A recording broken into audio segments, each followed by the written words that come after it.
പ്രതീക്ഷ നമുക്കൊപ്പം ഈ തട്ടിപ്പിനിരയായ ഒരു അധ്യാപകൻ തത്സമയം ചേരുന്നുണ്ട് ടെലിഫോൺ ലൈനിൽ. നമസ്കാരം മാഷേ.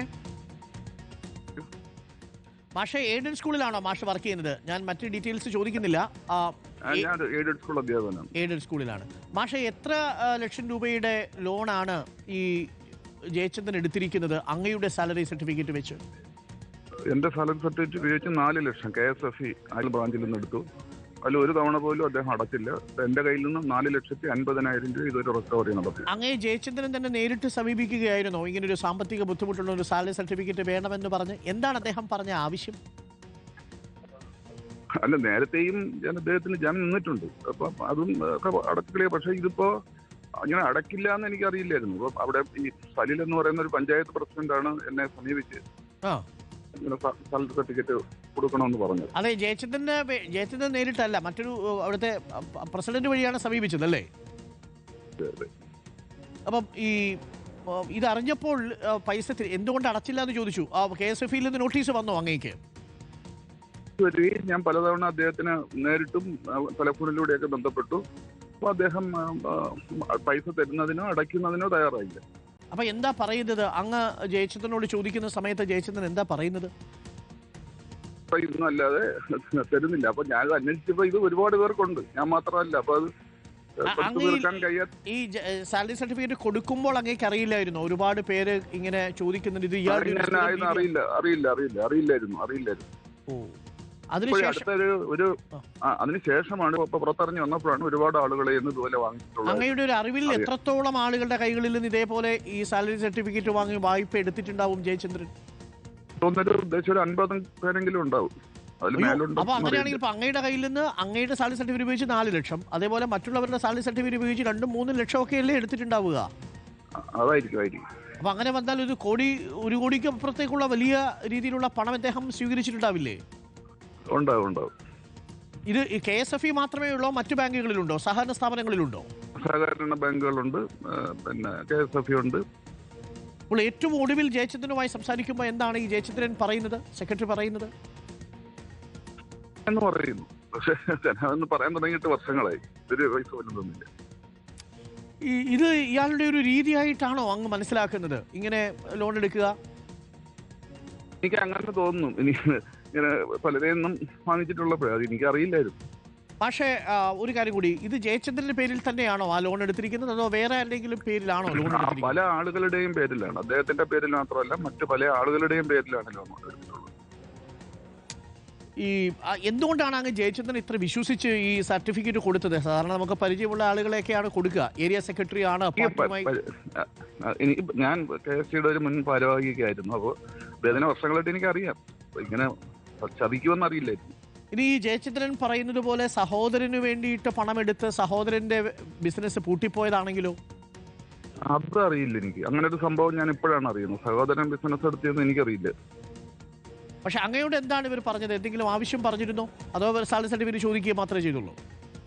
അല്ല, ഇങ്ങനെ ലോൺ എടുക്കാനായിട്ട് വേണമെന്ന് പറഞ്ഞപ്പോൾ നമ്മൾ സ്വാഭാവികമായിട്ട് അങ്ങനെ കൊടുക്കാറുണ്ട്. ആരും ഇതുവരെ അങ്ങനെ അടയ്ക്കാതിരുന്നിട്ടില്ല. ഓക്കെ, താങ്ക് യു മാഷേ. എന്തായാലും അത് പൈസ കിട്ടുമെന്ന് പ്രതീക്ഷിക്കാം. Thank you. TV പ്രസാദ് ഉണ്ട് നമുക്കിപ്പം. പ്രതീക്ഷും തുടരുന്നുണ്ട്. TV പ്രസാദ്, ഇതിന്റെ പാറ്റേൺ നമുക്ക് ആദ്യം ഈ വാർത്ത വരുമ്പോൾ അത് സാധാരണ രീതിയിൽ KSFE ലോണിന് വേണ്ടിയിട്ട് സാലറി സർട്ടിഫിക്കറ്റ് വാങ്ങി സാലറി സർട്ടിഫിക്കറ്റ് കൊടുത്തയാൾ പിന്നീട് അതിനകത്ത് മുടക്കം വരുന്ന സമയത്ത് അടച്ചു തീർക്കുന്ന ഒരുപാട് സംഭവങ്ങൾ ഉണ്ടായിട്ടുണ്ട്. അതിനകത്ത് പ്രത്യേകിച്ചൊരു വാർത്ത നമ്മൾ കണ്ടില്ല. പക്ഷേ ഒന്നിലധികം ആളുകൾ ഒരേ രീതിയിൽ ഇതേപോലെ ലോൺ എടുത്ത് ഏരിയ സെക്രട്ടറി തന്നെ KSFEയിൽ നിന്നും സഹകരണ സ്ഥാപനങ്ങളിൽ നിന്നുമൊക്കെ ലോൺ എടുക്കുന്നു എന്ന വാർത്ത ശ്രദ്ധയിൽപ്പെട്ടു. ഇപ്പോൾ KSTയിലെ ഈ മാഷ് തന്നെ പറയുന്നത് 50ഓളം ആളുകളുടെ കയ്യിൽ നിന്ന് ഇതേപോലെ പണം എടുത്തിട്ടുണ്ട് എന്നാണ്, സാലറി സർട്ടിഫിക്കറ്റ് വെച്ച് എടുത്തിട്ടുണ്ട് എന്നുള്ളതാണ്. അതും പല പേരുകളിൽ, ബിനാമി പേരുകളിൽ എടുത്തിട്ടുണ്ട് എന്നുള്ളതാണ്. അങ്ങനെയാണെങ്കിൽ അത് ഏതെങ്കിലും ഒരു ലോൺ മുടക്കത്തിൻ്റെ മാത്രം ഒരു സ്വാഭാവിക സംഭവമല്ല. അതിൻ്റെ പിന്നിൽ ഒരു തട്ടിപ്പുണ്ട് എന്ന് നമ്മൾ മനസ്സിലാക്കിയതിൻ്റെ അടിസ്ഥാനത്തിലാണ് ഈ വാർത്ത നമ്മൾ പ്രേക്ഷകരിലേക്ക് എത്തിക്കുന്നത്. നമ്മൾ ജയചന്ദ്രൻ്റെ അടുത്ത് അഭിപ്രായം ചോദിക്കുകയും ചെയ്തിരുന്നു. ജയചന്ദ്രൻ തന്നെ സമ്മതിക്കുന്നുണ്ട് പണം വാങ്ങി എന്നുള്ളത് സത്യമാണ്. പക്ഷേ അത് മറ്റൊരു ആവശ്യത്തിന് വാങ്ങി തിരിച്ചു കൊടുക്കുമെന്ന് പറയുന്നു. പക്ഷേ മാഷ് പറയുന്നു 4 വർഷമായി തിരിച്ചു കൊടുത്തിട്ടില്ല. TV പ്രസാദ്, ഇതൊരു തട്ടിപ്പ് തന്നെയല്ലേ? ഉറപ്പായും അരുൺ അങ്ങനെ തന്നെയാണ്. അരുൺ പറഞ്ഞതാണല്ലേ കാര്യം. അതായത് നമ്മൾ ഇങ്ങനെ തട്ടിപ്പാണ് എന്ന് ബോധ്യമുള്ളത് കൊണ്ടാണ് ഈ വാർത്ത നമ്മൾ കൊടുത്തത്. അരുൺ, ഇത് ഇന്നോ ഇന്നലെയോ നമ്മുടെ മുന്നിൽ വന്നതല്ല. നമ്മൾ കഴിഞ്ഞ ഒരുപാട് കാലമായി ഇതിൻ്റെ പിന്നിൽ നമ്മൾ സഞ്ചരിക്കുന്നുണ്ട്. ഒരുപാട് തട്ടിപ്പിനിരയായവരുടെ ദുരിതങ്ങൾ നമ്മൾ കേൾക്കുന്നുണ്ട്. പക്ഷേ ഇങ്ങനെയൊക്കെ ഒരാൾ ചെയ്യുമോ എന്ന സംശയമാണ് നമ്മൾക്ക് എല്ലാവർക്കും ഉണ്ടായിരുന്നത്. പിന്നീട് കൂടുതൽ അന്വേഷിച്ച സമയത്ത് അരുൺ, അധ്യാപകർ മാത്രമല്ല, ഇതിൽ പോലീസ് ഉദ്യോഗസ്ഥരുണ്ട്, KSRTCയിൽ ജോലി ചെയ്യുന്നവരുണ്ട്, അതിലേറെയും സഹകരണ ജീവനക്കാരാണ്. ഏതാണ്ട് 10 വർഷത്തിലേറെയായി കിളിമാനൂരിലെ കാർഷിക വികസന സഹകരണ ബാങ്കിന്റെ പ്രസിഡന്റായിരുന്നു ഈ പാർട്ടി ഏരിയ സെക്രട്ടറി, നിലവിലുള്ള പാർട്ടി ഏരിയ സെക്രട്ടറി. ഉറപ്പായും വലിയ സ്വാധീനമുള്ള ആളാണ് അരുൺ. ഇത് ചെയ്യുന്ന യഥാർത്ഥത്തിൽ കബളിപ്പിക്കൽ കൂടിയാണ് എന്നുള്ളതാണ്. ഇതിലിപ്പോൾ വ്യാജരേഖ ചമച്ച് ചില കാര്യങ്ങൾ ചെയ്തു എന്നതിന്റെ വിവരങ്ങളിലേക്കും നമുക്ക് വിവരങ്ങൾ വരുന്നുണ്ട്. അത് നമുക്ക് പുറത്തെത്തിക്കേണ്ടതുമുണ്ട്. ഇതിലുള്ള പ്രധാനപ്പെട്ട ഒരു പ്രശ്നം, ഈ പറയുന്ന മനുഷ്യരെല്ലാം പാർട്ടി ഏരിയ സെക്രട്ടറി എന്ന നിലയിൽ തന്നെയാണ് അദ്ദേഹം പറയുന്നത് കേട്ടത് എന്നുള്ളതാണ്. അതല്ലെങ്കിൽ ഇത്തരം സാധാരണ പാർട്ടി പ്രവർത്തകർ ഇതിൽ വീണു പോവില്ലായിരുന്നു അരുൺ. പ്രധാനമായും ഇതിൽ ചെയ്തിരിക്കുന്നത്, ഇതിന്റെ മോഡസ് ഓഫ് ഓപ്പറാൻഡി എന്ന് പറയുന്നത്, KSFEയിൽ മറ്റൊരാളുടെ പേരിൽ, ഉദാഹരണത്തിന് അദ്ദേഹത്തിന്റെ ഡ്രൈവർ ആയിരുന്ന ആളുടെ പേരിൽ മാത്രം 70 ലക്ഷം രൂപയാണ് വായ്പാ ബാധ്യത വന്നിരിക്കുന്നത്. ഉദാഹരണമായി അദ്ദേഹത്തിന്റെ ഡ്രൈവറുടെ പേരിൽ ഒരു കുറിക്ക് ചിട്ടിക്ക് ചേരുന്നു. ആ ചിട്ടി പിടിക്കുന്നു, തുടക്കത്തിൽ തന്നെ പിടിക്കുന്നു.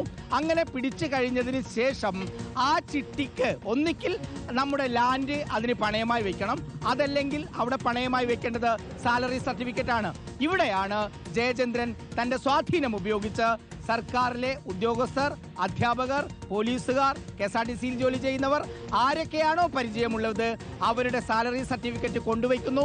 പിന്നീട് അവിടുന്ന് ഇങ്ങോട്ടേക്ക് 1 രൂപ പോലും തിരിച്ചടക്കുന്നില്ല എന്നുള്ളിടത്താണ് ഇവർ കുടുങ്ങിപ്പോയ വിവരം ഇവർ അറിയുന്നത്. ഇതിൽ ഏതാണ്ട് 8ഓ 9ഓ ആൾക്കിപ്പോൾ ജപ്തി നോട്ടീസ് വന്നിരിക്കുകയാണ്. അരുണ, കരഞ്ഞുകൊണ്ടിരിക്കുന്ന അധ്യാപകന്റെ കാര്യം, ഒരു മനുഷ്യൻ ഇങ്ങനെ ഇരുന്ന് കരയണമെങ്കിൽ നമുക്ക് ചിന്തിക്കാവുന്നതേ ഉള്ളൂ. അരുൺ, ഒരു കാര്യം ഉറപ്പാണ്, ഇത് ഏതെങ്കിലും രീതിയിലുള്ള സാമ്പത്തിക ബാധ്യതയിൽ പെട്ടെന്ന് സംഭവിച്ചു പോയ ഒരു തെറ്റല്ല. ഇത് ബോധപൂർവം ആളുകളുടെ അവരെ ചതിച്ചുകൊണ്ട് പണമുണ്ടാക്കണം എന്ന ഉദ്ദേശത്തോടെ ചെയ്തതാണ് എന്നുള്ളതാണ് നമുക്ക് മനസ്സിലാകുന്നത്. Arun, thank you. TV Prasad ഒപ്പം പ്രതീഷ്. പ്രിയപ്പെട്ട പ്രേക്ഷകരെ, ഇതാണ് അവിടെ സംഭവിച്ചതെന്നാണ് മനസ്സിലാക്കുന്നത്. ഇത്തരം സാമ്പത്തികമായ ഇടപാടുകളിൽ സുതാര്യതയുള്ളവരാണ് പാർട്ടിയുടെ ചുമതലകളിലേക്ക് വരേണ്ടത് എന്നുള്ള കാര്യത്തിൽ ഒരു സംശയമില്ലല്ലോ. ഇതേപോലെ ഒരാൾക്ക് തോന്നിയാൽ എന്ത് ചെയ്യാൻ പറ്റും? ബന്ധം ഉപയോഗിച്ച് ലോൺ വയ്ക്കുക. ഇതേപോലെ ഒരുപാട് പേരുണ്ട് കേട്ടോ. അത് പാർട്ടി പ്രവർത്തകർ മാത്രമല്ല, അതല്ലാതെയും ഈ സാലറി സർട്ടിഫിക്കറ്റ് വാങ്ങിച്ചിട്ട് കളിപ്പിക്കുന്ന ആളുകളുണ്ട്. ഒന്ന് ആലോചിക്കുക, പാവപ്പെട്ട സർക്കാർ ജീവനക്കാരല്ലേ, അവർ ഈ സാലറി സർട്ടിഫിക്കറ്റ് കൊടുത്ത് അവർക്ക് ഒരു പ്രയോജനവും ഇല്ലാതെ മറ്റൊരാളെ സഹായിക്കാൻ ഇറങ്ങിത്തിരിക്കുന്നതായിരിക്കും. അവരെയൊക്കെയാണ് പറ്റിച്ചിട്ട് പോവുക. പാവപ്പെട്ട ഈ സർക്കാർ ജീവനക്കാർ അവരാകെ ടെൻഷൻ അടിക്കും. ആകെ കിട്ടുന്ന ഈ വരുമാനം, ശമ്പളവും ഒക്കെ അല്ലേ, അവർക്ക് വല്ലാത്ത ടെൻഷനാവും. പെൻഷൻ പോലും വാങ്ങാൻ പറ്റാത്ത അവസ്ഥ ഉണ്ടാവുമല്ലോ. അതൊരു പ്രധാനപ്പെട്ട വിഷയമാണ്.